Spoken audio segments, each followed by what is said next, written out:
السلام عليكم على كل متابعيني الكرام. لو أول مرة بتشوفني ما تنساش الاشتراك في القناة واللايك.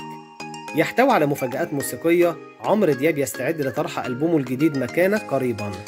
أعلن النجم الكبير عمرو دياب عن قرب طرح ألبومه الجديد واللي بيحمل اسم مكانك، وبيعد الألبوم مفاجأة لجمهور عمرو دياب مع اقتراب مطلع عام 2024.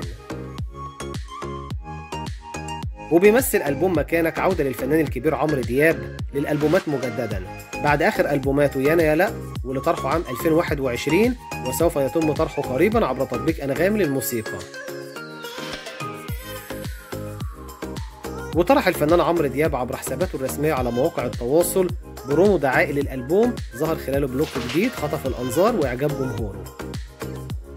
يذكر ان الفنان الكبير عمرو دياب تصدر للعام الخامس على التوالي قائمة الفنانين العرب الأعلى استماعا عبر تطبيق أنغامي للموسيقى.